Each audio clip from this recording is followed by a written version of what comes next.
Jesus के जन्म की कथा।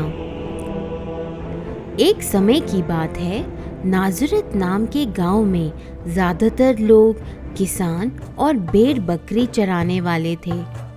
इस गांव में एक मेरी नाम की यहूदी लड़की भी रहती थी।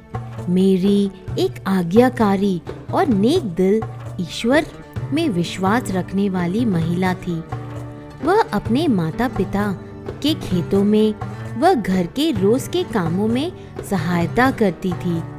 जल्दी ही मेरी की शादी जोसेफ नाम के व्यक्ति से होने वाली थी, जो कि बहुत ही ईमानदार और नेक दिल इंसान था।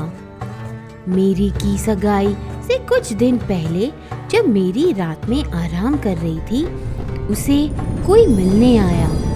वो बहुत ही खास मेहमान था, जो कि ईश्वर द्वारा स्वर्ग से भेजा गया था, एक एंजल। उस एंजल का नाम गैब्रियल था।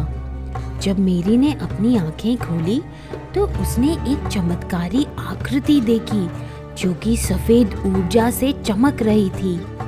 यह देख उसे लगा कि वो कोई सपना देख रही है, लेकिन जैसे ही उसने एंजल की आवाज सुनी, उसे एहसास हुआ कि ये कोई सपना नहीं, हकीकत है। एंजल ने कहा, मुझसे डरने की जरूरत नहीं है, मैं गैब्रियल हूँ। ईश्वर ने मुझे तुम्हारे पास भेजा है। ईश्वर तुमसे बहुत स्नेह रखते हैं और तुम्हें किसी महान कार्य के लिए चुना गया है। तुम बहुत भाग्यशाली हो कि ईश्वर ने तुम्हें चुना है। मेरी ने कहा, मुझे ये सुनकर बहुत खुशी हुई कि ईश्वर ने मुझे किसी महत्वपूर्ण काम के लिए चुना है। तुम्हारी बात सुनकर खुशी हुई मेरी। मैं तुमसे बहुत प्रसन्न हूँ और मैं तुम्हें ये बताने के लिए आया हूँ कि जल्दी ही तुम्हारा एक बेटा होगा, जो एक महान राजा बनेगा, जिसे सब बहुत स्नेह रखेंगे। तुम्हारा बेटा ईश्वर पुत्र जीसस के नाम से जाना जाएगा। मेरी आश्चर्य से गैब्रियल से पूछती है कि ये कैसे संभव है, मेरी तो अभी तक शादी भी नहीं हुई है। गैब्रियल ने कहा, घबराने की जरूरत नहीं है, ईश्वर सब भला करेंगे। तुम्हारा बेटा यहूदियों का राजा बनेगा और मानव जाति का रक्षक बनेगा। मेरी ने आभार व्यक्त करते हुए कहा कि मैं बहुत खुश हूँ कि मैं ईश्वर के महान कार्य का माध्यम बनूं। ये सुन गैब्रियल खिड़की के रास्ते से वापस स्वर्ग को लौट गए। जल्दी ही जोसेफ और मेरी की शादी हो गई और कुछ ही दिनों में मेरी गर्भवती हो गई। उन दिनों वहाँ के राजा ने जनगणना करने का मन बनाया। वो चाहते थे कि उनकी सारी प्रजा की गिनती हो और सब दस्तावेज बने। जोसेफ बेथलहम का वासी था, इसीलिए उसे गिनती करने के लिए बेथलहम जाना था, जो बहुत दूर था नाज़रेत से। जोसेफ और मेरी बेथलहम के लंबे सफर के लिए निकल गए। उनको वो लंबा रास्ता पैदल चलकर पूरा करना था। मेरी एक गधे पर बैठ गई और जोसेफ उनके पीछे चलता रहा। बहुत बहुत बहुत दिनों तक रेगिस्तान में चलने के बाद जोसेफ और मेरी बेथलहम पहुंच गए। जब वे पहुंचे तो रात हो गई थी। बहुत अंधेरा था, गांव लोगों से भरा हुआ था। जोसेफ पूरे गांव में घूमा, घरों के व बाजार के दरवाजे पर दस्तक दी, लेकिन किसी ने दरवाजा नहीं खोला।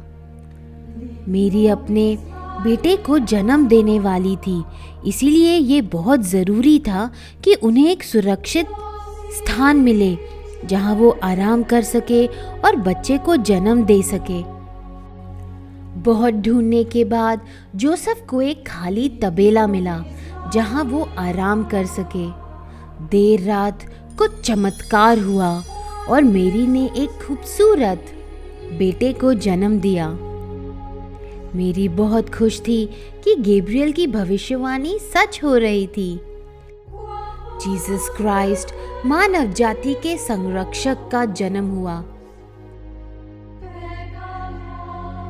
उसी रात दो चरवाहे अपनी भेड़ को पहाड़ियों में ढूंढ रहे थे कि अचानक से आसमान में एक रोशनी चमकी।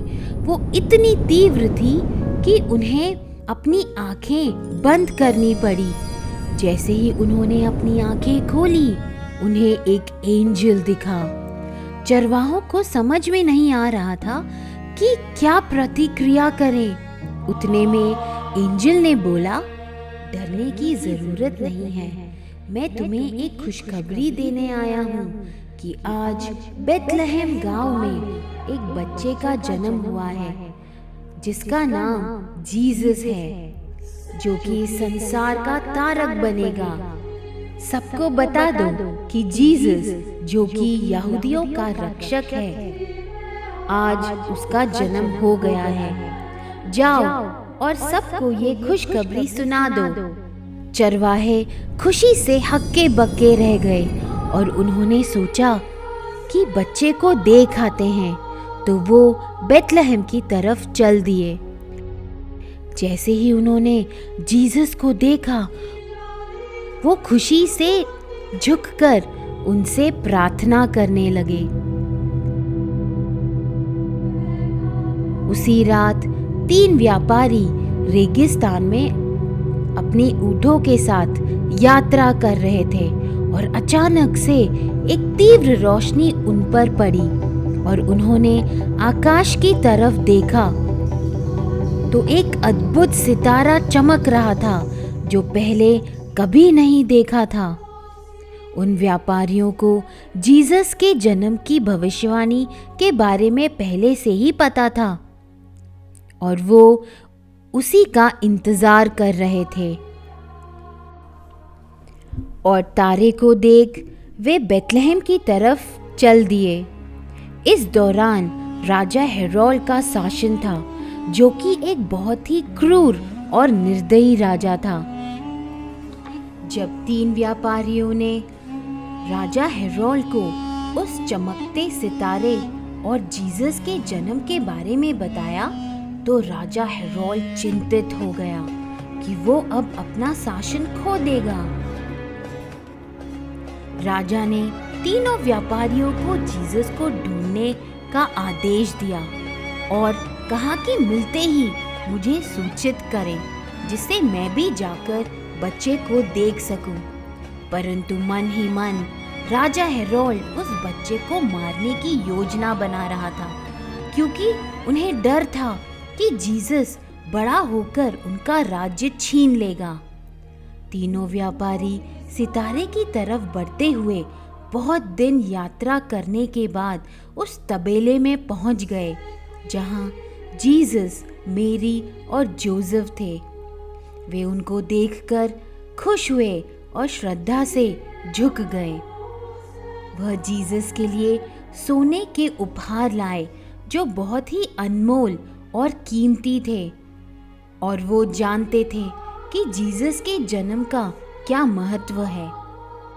और मैं आशा करती हूँ कि आप सब भी जीसस के जन्म के बारे में जान गए होंगे।